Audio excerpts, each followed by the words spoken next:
Welcome to the funnel effect. आज हम react की दुनिया में गोता लगाएंगे और एक खास एपीआई पर गौर करेंगे। Pre init module.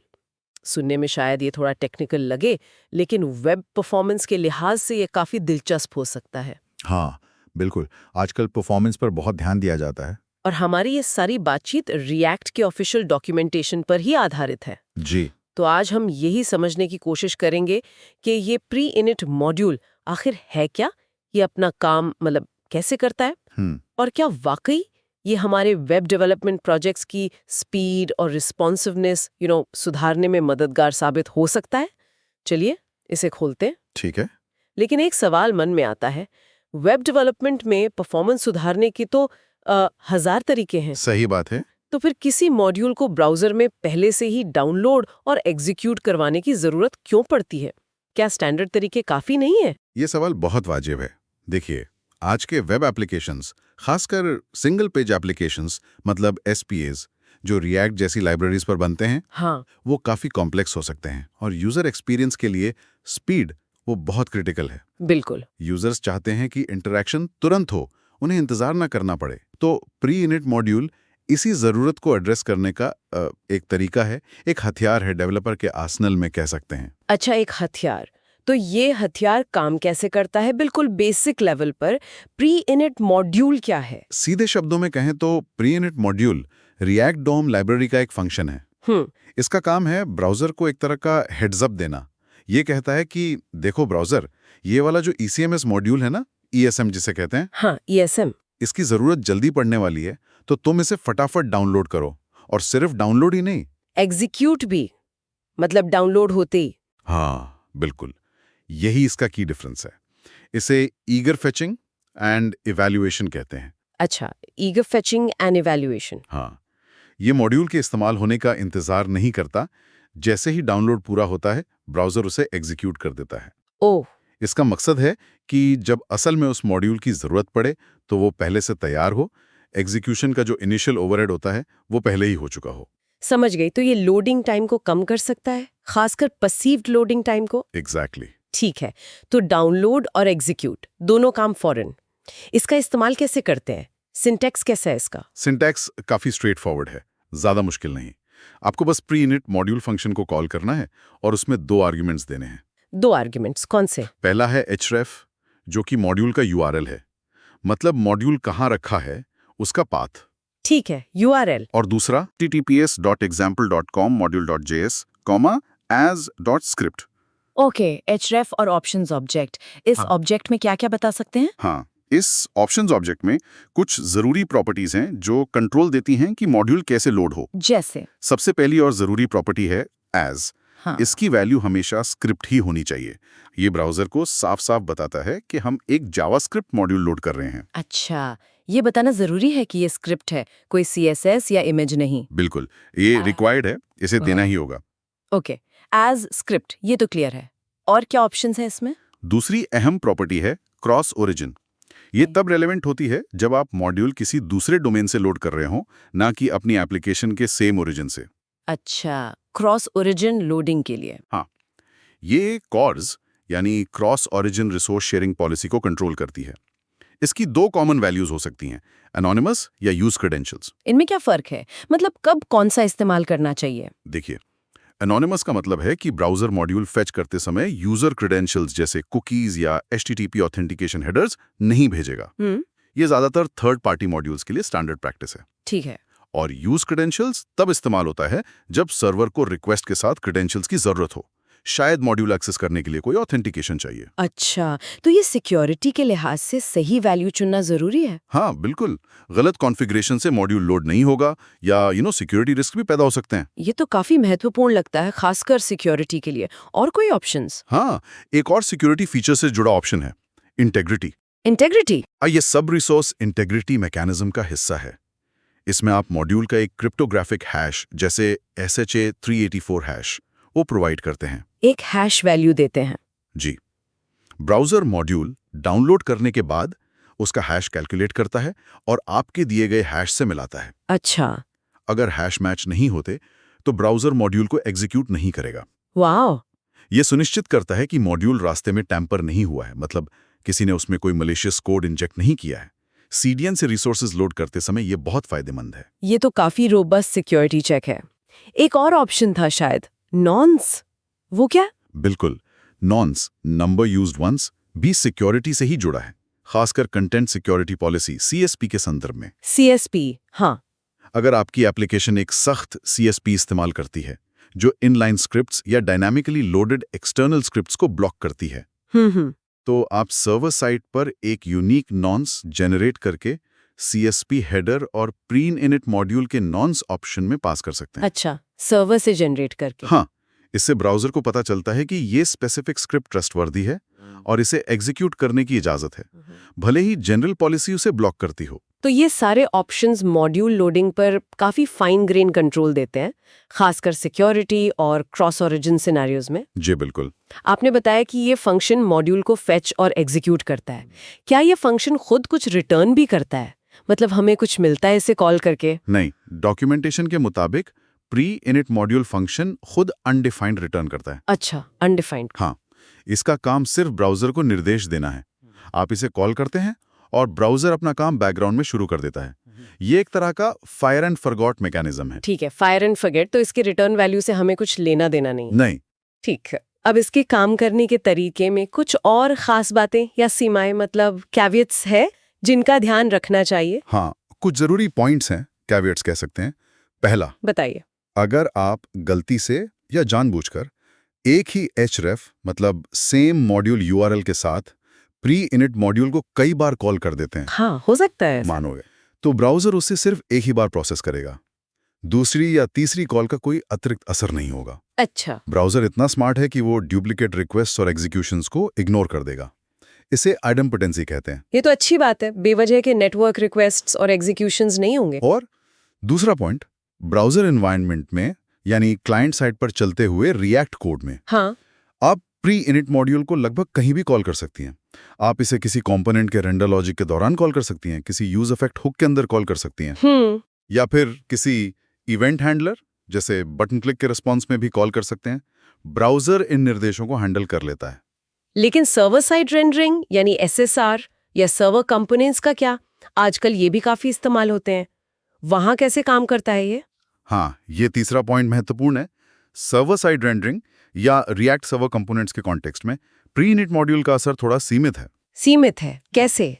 डॉक्यूमेंटेशन कहता है कि सर्वर पर इसका असर सिर्फ तभी होगा जब आप इसे कंपोनेंट को रेंडर करते समय कॉल करें या फिर रेंडर प्रोसेस से जुड़े किसी एसिंक्रोनस कॉन्टेक्स्ट में। हाँ? अच्छा, रेंडर के दौरान या उससे जुड़े एसिंक कॉन्टेक्स्ट में। हाँ?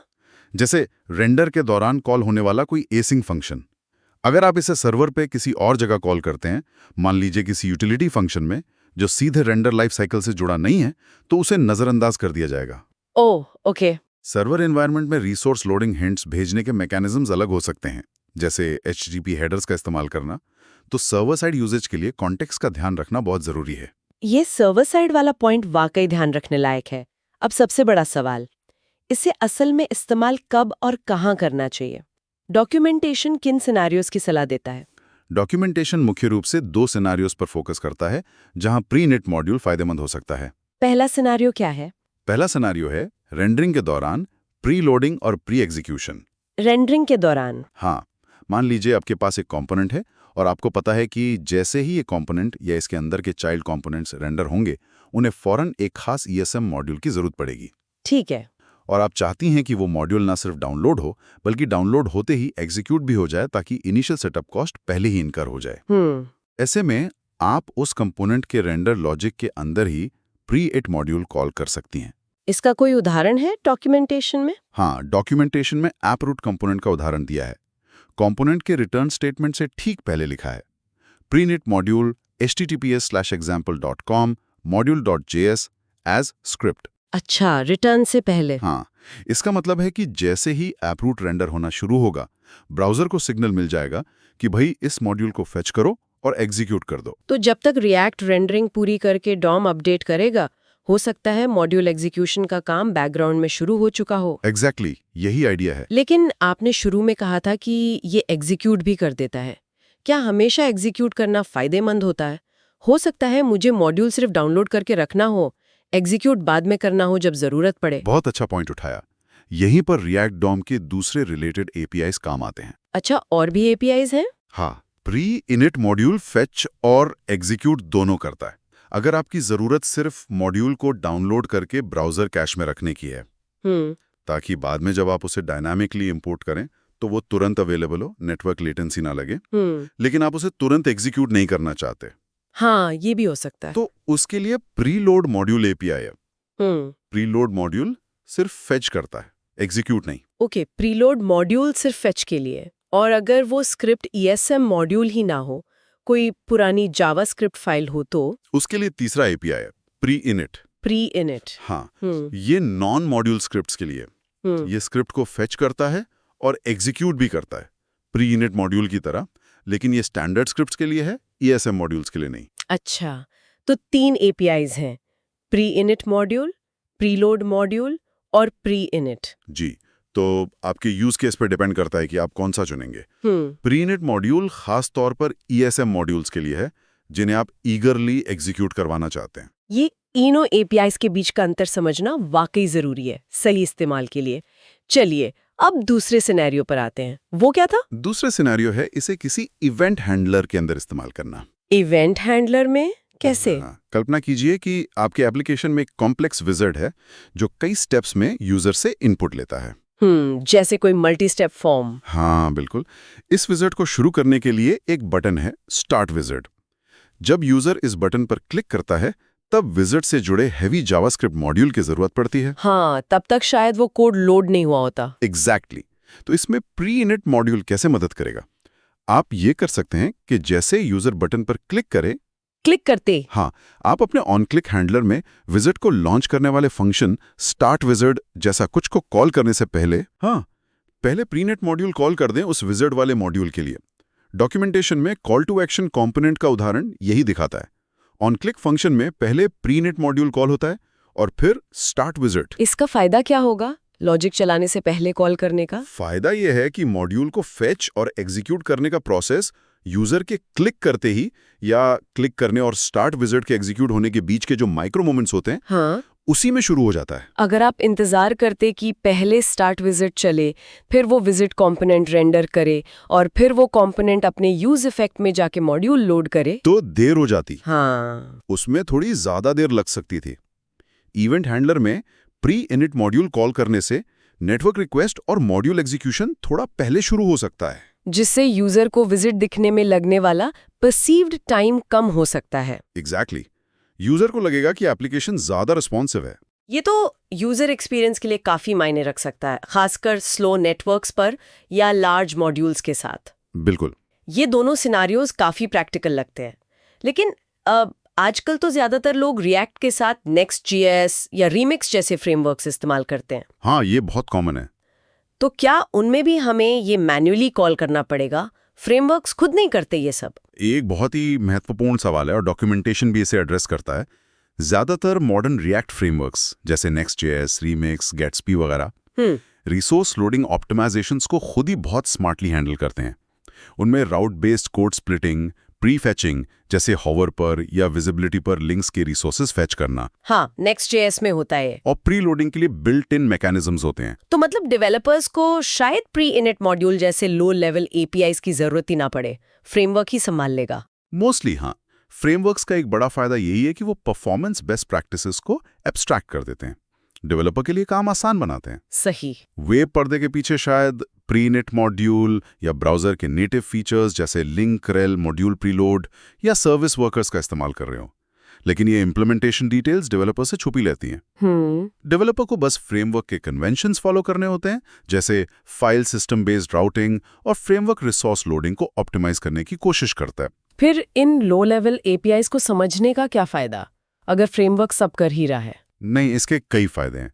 पहला, ये समझने में मदद मिलती है कि फ्रेमवर्क आखिर बैकग्राउंड में कर क्या रहा है। Knowledge is power. हाँ, ये तो है। दूसरा, कभी-कभी आपको फ्रेमवर्क के डिफॉल्ट बिहेवियर से हटकर कुछ स्पेसिफिक ऑप्टिमाइजेशंस करनी पड़ सकती हैं। अच्छा। जैसे हो सकता है किसी खास यूजर फ्लो के लिए आपको मैनुअल प्रीलोडिंग कंट्रोल चाहिए हो, या आप किसी परफॉर्मेंस बॉटलनेक को डिबग कर रहे हो जो फ्रेमवर्क ऑटोमेटिकली सॉल्व नहीं कर पा रहा।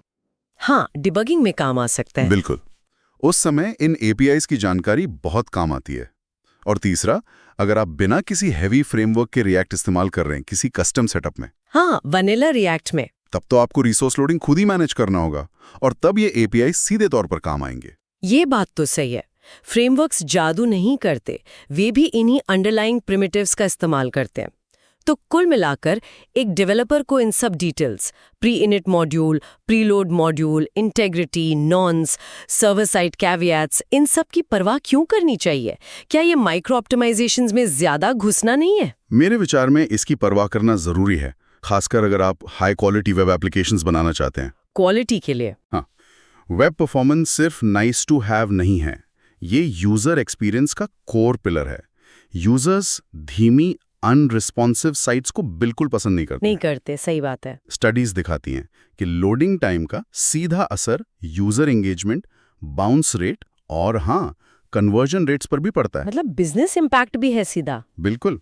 प्री इनिट मॉड्यूल जैसे एपीआईज डेवलपर्स को रिसोर्स लोडिंग पर ज्यादा कंट्रोल देते हैं। जब इन्हें सही स्ट्रैटेजी के साथ इस्तेमाल किया जाता है, सही मॉड्यूल को सही समय पर प्रीलोड या प्री इनिट करके, तो ये एप्लीकेशन को इंटरैक्टिव बनाने में लगने वाले समय, जिसे टाइम टू इंटरैक्टिव या टीटीआई कहते हैं, टीटीआई, हाँ, उसको कम कर सकते हैं। यूजर को लगता है कि एप्लीकेशन तेज है, फ्लूइड है। ये छोटी छोटी मिलीसेकंड्स की बचत मिलकर यूजर के ओवरऑल परसेप्शन पर बड़ा पॉजिटिव इंपैक्ट डाल सकती है।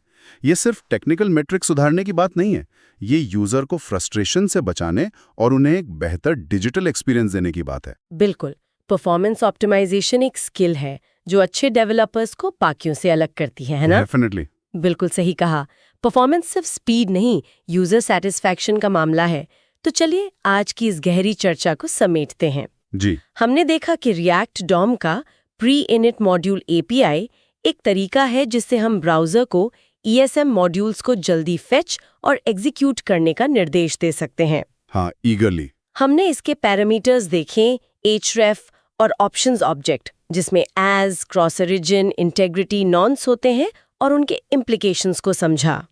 हमने दो मुख्य यूसेज सिनेरियोज देखे, रेंडरिंग के दौरान और इवेंट हैंडलर्स में प्रीलोडिंग, और ये भी जाना कि कब प्रीलोड मॉड्यूल या प्री इनिट ज्यादा उपयुक्त हो सकते हैं। वो अंतर समझना जरूरी था। हाँ, हमने इसकी सीमाओं पर भी बात की, जैसे आइडेम्पोटेंसी और सर्वर साइड कॉन्टेक्स्ट, और समझा कि मॉडर्न फ्रेमवर्क्स भले ही इसे एब्स्ट्रैक्ट कर दें, अंडरलाइंग कॉन्सेप्ट्स की जानकारी फिर भी क्यों महत्वपूर्ण है। बिल्कुल। और ये सारी चर्चा एक दिलचस्प सवाल खड़ा करती है सोचने के लिए। क्या? रिसोर्स लोडिंग ऑप्टिमाइजेशन में हमें कितना ग्रैन्युलर होना चाहिए, मतलब कितनी गहराई तक जाना चाहिए। हाँ, फ्रेमवर्क्स हमें एब्स्ट्रैक्शन का कंफर्ट देते हैं, लेकिन क्या उस कंफर्ट के चक्कर में हम बारीक परफॉर्मेंस ट्यूनिंग के मौके गंवा रहे हैं? ये भी एक पहलू है। दूसरी तरफ, क्या हर छोटी चीज को मैन्युअली ऑप्टिमाइज करने की कोशिश डेवलपमेंट प्रोसेस को बेवजह कॉम्प्लेक्स और स्लो बना देती है? ये भी हो सकता है। तो परफॉर्मेंस और डेवलपमेंट कॉम्प्लेक्सिटी के बीच वो सही बैलेंस कहाँ है, और क्या ये बैलेंस हर प्रोजेक्ट, हर टीम के लिए अलग नहीं होता? हाँ, ये एक सोचने वाली बात है। इसका कोई सीधा जवाब नहीं है शायद। बिल्कुल। इस पर सोचना जरूरी है कि हमारे कॉन्टेक्स्ट में क्या सही है। Thank you for watching the funnel effect.